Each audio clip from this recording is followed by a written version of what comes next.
we've been covering the political crisis happening right now in Pakistan over the last few days with some surprise developments. Here to discuss this further with us is journalist Javed Rana from Islamabad. Mr. Rana, thank you so much for being with us. Thank you. Now, Pakistan is facing an uncertain political future given the most recent developments. What is the latest that we know so far? As we speak, the Supreme Court of Pakistan is preparing to resume the hearing into this, what appears to be one of the worst crises. Apparently, what happened yesterday in Pakistan's parliament, without any doubt, this was unconstitutional, because under the constitutional schemes of Pakistan, there has to be voting on the no confidence motion. The deputy speaker of the lower house of the parliament would not have blocked that process under any clause of the constitution or under any clause of the law of the land. So what happened yesterday, many call it somewhat extra constitutional, and some would call it unconstitutional. These are the legal terms which actually defines the very intensity of the unconstitutionality and illegality.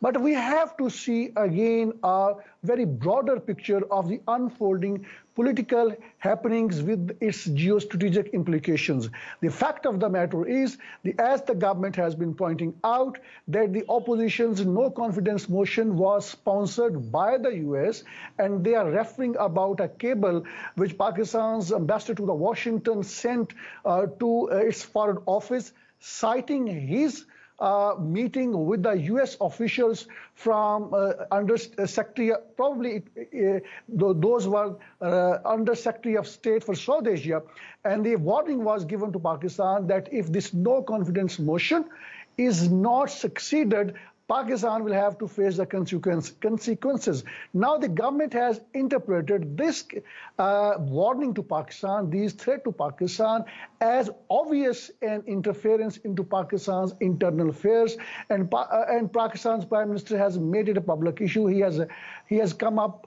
building up a narrative that this is the time to end American interference into Pakistani affairs. We have to see a bigger picture in Pakistani context. There are so many top political leaders, presidents, prime ministers, they were directly or indirectly assassinated by the Americans, and repeatedly Americans have influence on Pakistan's military and opposition parties in the past over the course of decades to have a regime change. This time around, it seems perhaps after 70s, it is the first time the government is resisting it, but it is happening in a manner which is very obviously unconstitutional, and that is what now the Supreme Court of Pakistan is going to decide. Again, the Supreme Court is also constrained by constitutional provisions which restrict it not to give any judgment on the legality or validity of any ruling passed by the Speaker of the lower house of the Parliament or the Deputy Speaker. So the choices for the Supreme Court are limited, but given the fact the Supreme Court feared that the military could possibly intervene militarily, they took a suo motu action on its own, and they decided to diffuse the political situation. But certainly now it seems that the Supreme Court will have to come up with a judgment which may cool down the political temperature. Remember, if the Supreme Court comes up with a judgment in favor of the opposition parties, that means the very act of blocking the voting process of no confidence motion would be declared illegal. That means the subsequent reactions which the Prime Minister of Pakistan had undertaken, like asking the President to dissolve the Parliament, that would also be reversed. So let's see how things unfold, but there is going to be very technical discussion in the Supreme Court as we speak. Now, Mr. Rana, I would like to get into the technicalities of that a little, but before we get to that, I want to know, elaborating a little more on the fact that did Imran Khan actually violate the Constitution? When we look at the fact that this issue has been taken up by the Supreme Court right now, there have been claims made by Imran Khan about U.S. interference into Pakistani politics, trying to push for a regime change. As you said, that there have been instances of this before in the past, i.e. with Zulfikar Ali Bhutto and many other premiers in Pakistan. But when we look at this particular issue right now, yes, he says that there was a communique. There were claims made. There was displeasure expressed by the U.S. envoy or their diplomats in that letter. But is there any, because since this is being taken up by the Supreme Court, how confident is Imran Khan that these claims of a conspiracy via foreign intervention? How valid are those claims?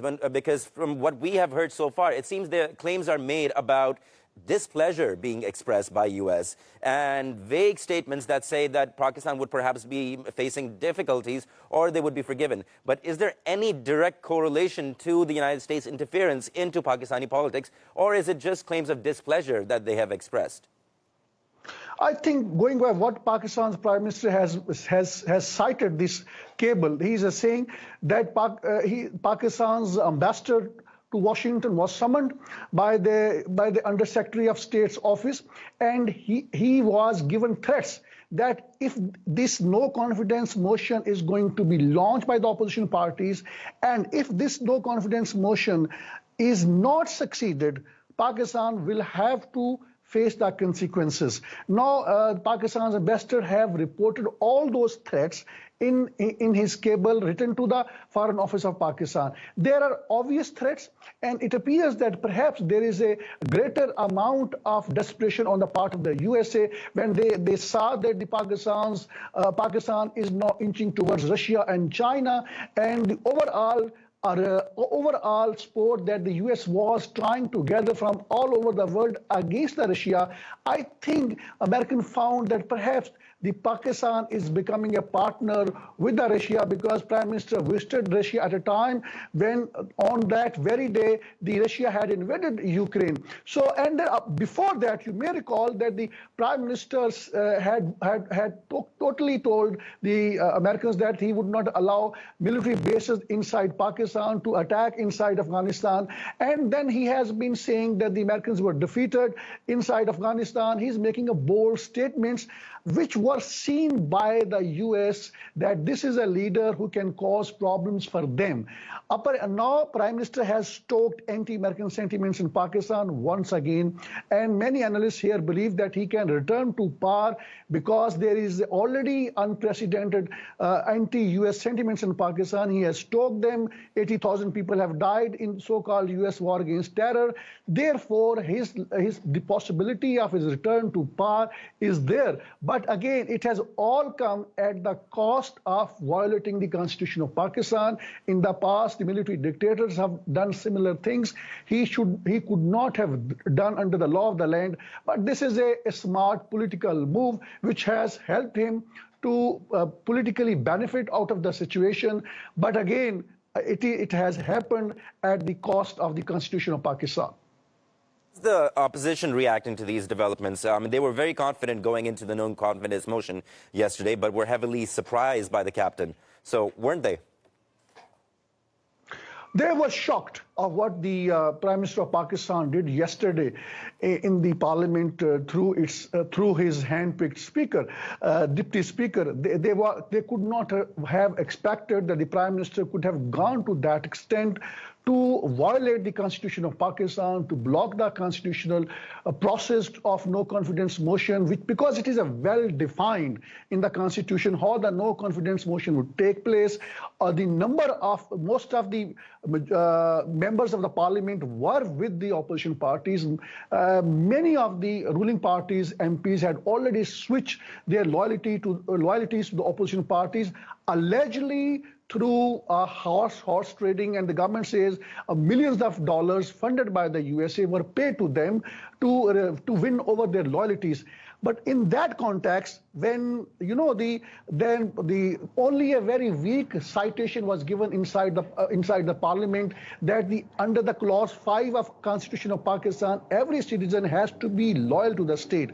By that stretch of imagination, the law minister basically pointed out all these these peoples are, the opposition parties are traitor since they are in league with the Americans. So therefore, this is an extraordinary situation. This voting process may be blocked to our ruling by the Deputy Speaker. And Deputy Speaker came up with a ruling which is obviously controversial. And now the government is, banking upon, relying upon a constitutional provision of Clause 69, which says that any court ruling and any ruling by the Speaker cannot be challenged on any legal forum, on any ground, if there is a question of validity. So these are the technical points which are going to be discussed inside the Supreme Court. I think the Supreme Court is going to get into this. It would interpret the law, which may go in favor of the opposition parties. Now, one last question.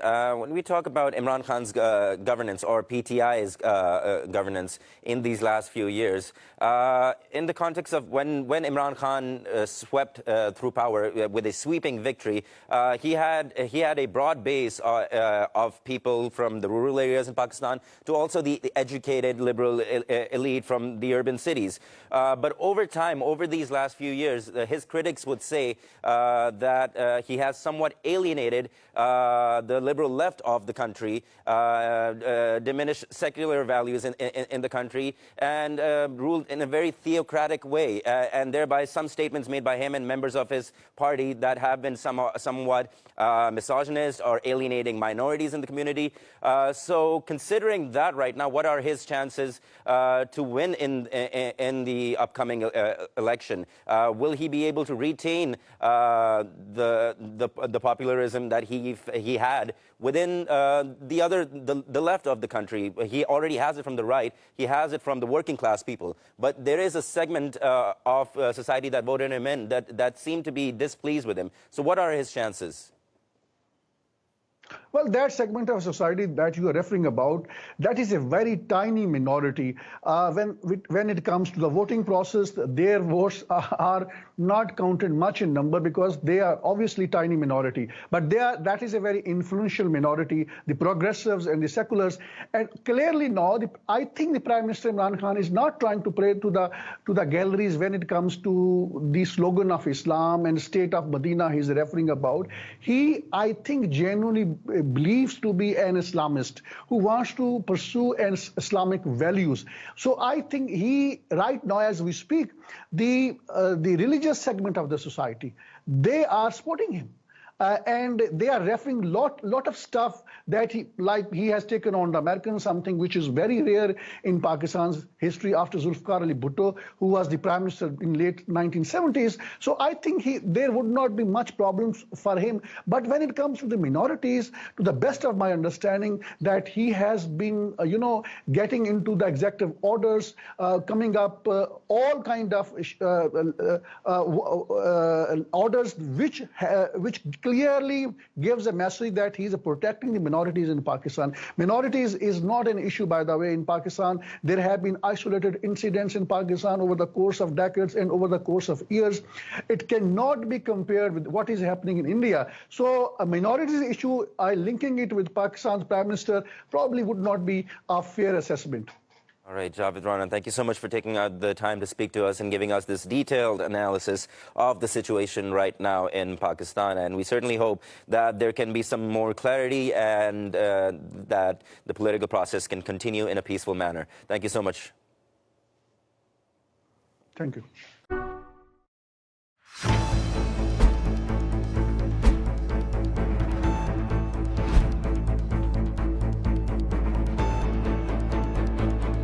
The growing tide of anti-Israel sentiments.